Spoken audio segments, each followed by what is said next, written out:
Hello everybody and welcome to Knowledge 10 Lesson 5. This is the legend of Betsy Ross. Now, who are some of the people that we heard about so far that helped the British colonies in America become independent? Well, we've got George Washington, Thomas Jefferson, Benjamin Franklin, and Paul Revere.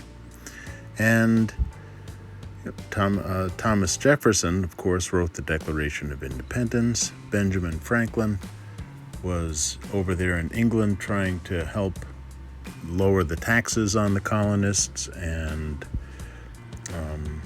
George Washington was elected the general to be in charge of the American Revolution. Paul Revere, of course, warned the people in his town that the British were coming, and then there was the Battle of Lexington, which is a town in Massachusetts.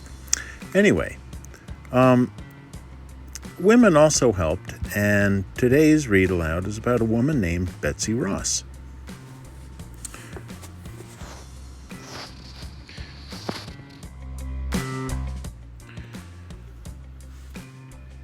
Betsy and John Ross were newlyweds in 1773 when they opened their seamstress shop in the busy port town of Philadelphia.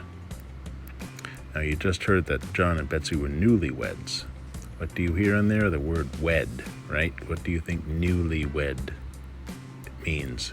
Right, it means that they were wed. They had a wedding recently. And a seamstress is a person who sews with needle and thread to make or repair things made of cloth. John hung a sign outside their house at 239 Arch Street. The needle and spool of thread helped people find their shop.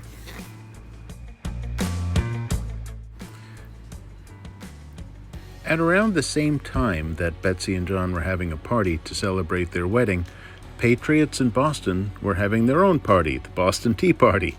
And you remember what a party that was.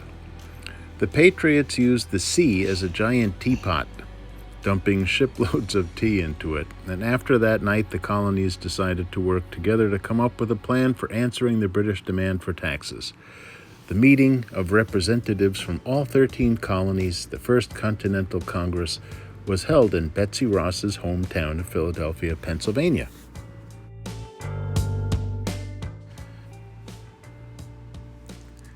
Midway between the New England colonies and the southern colonies, Pennsylvania was an important meeting place for colonists from all over.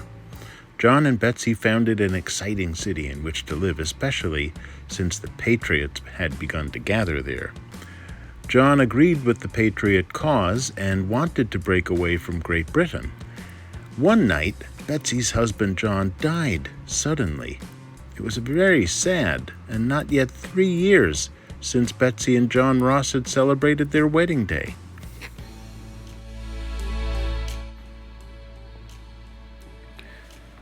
After John's death, Betsy decided to run the seamstress business on her own. She was an independent woman. What does independent mean? Well, she took great pride in her work and had become well known throughout the colonies for her tiny, even stitches and beautiful cloth. And when men gathered in Philadelphia for meetings, they often ordered clothing from Betsy for their families at home. No order was too difficult for Betsy Ross. As war approached, Betsy was asked to make flags for the Pennsylvania Navy. The Continental Army, led by General George Washington, flew one of her flags as well.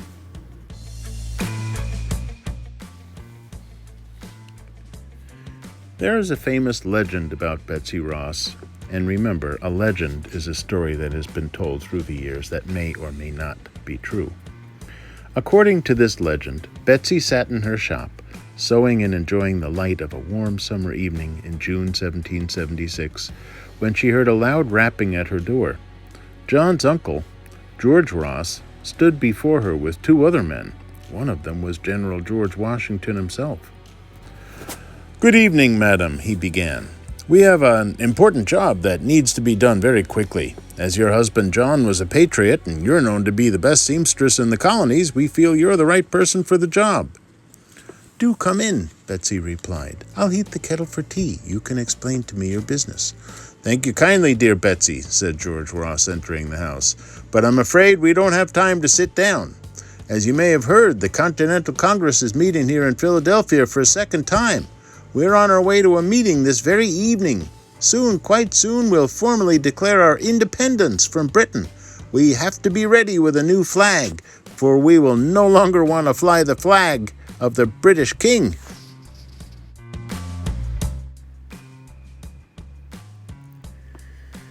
Betsy stood still, listening to his words and turning to General Washington, who had taken a scrap of paper from his coat pocket. "Mrs. Ross," General Washington said, "this is your chance to show your patriotism, as your late husband John did. I have drawn a rough design sketch for the new flag. Please take a look and let me know what you think. We would like for you to sew the first flag of a new nation, 13 colonies united against Great Britain." Betsy took the slip of paper from General Washington's hand. On it was a square drawing of 13 stripes and 13 stars. Betsy nodded her head and then looked into the general's face. "Yes," she smiled, "I accept. I will gladly make the flag. Could I offer just one suggestion, sir?" George Washington liked Betsy's suggestion of a 5-pointed star instead of the 6-pointed one that he had drawn. Then the 3 visitors turned and left as quickly as they had come.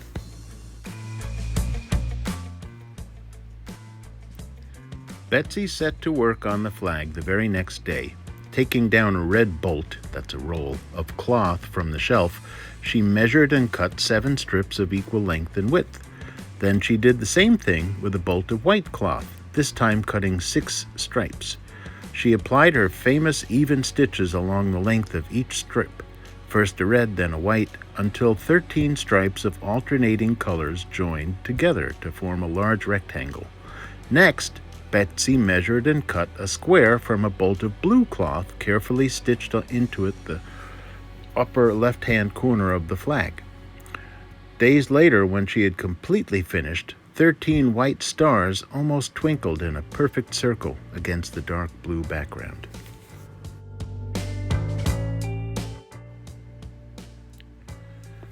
When Betsy showed George Washington and his fellow representatives the finished flag, they were very pleased. They knew this flag would represent the new country well. This new flag stood as an important symbol to the men who gathered under it on the 4th of July when they voted to approve their letter of independence to King George.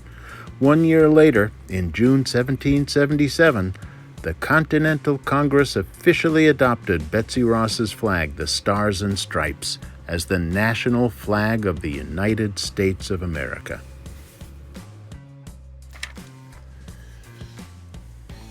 All right, and right here you're looking at a flag of the state of New York. And of course, we live in the state of New York. Anyway, good old Betsy Ross, she was an independent person, huh? She was a successful seamstress, and remember what a seamstress does. They sew things. Anyway, in the read aloud you heard that she applied her famous even stitches along the length of each strip, red, then white, then red, then white, until 13 stripes of alternating colors joined together to form a large rectangle. Say that word, alternating. Alternating. Alternating means one following after another. Like if you think of lasagna, it has alternating layers of cheese, noodles, and sauce. You could have a row of a heart and a circle and a heart and a circle. Those are alternating. You could have one on top of the other, red dot, black dot, red dot, black dot. Those are alternating, okay? So, tomorrow we will hear Lesson 6, and Lesson 6 is going to be about George Washington, the Commander-in-Chief. So, get your flag colored, which is the activity that you have for this story, and keep listening and keep learning.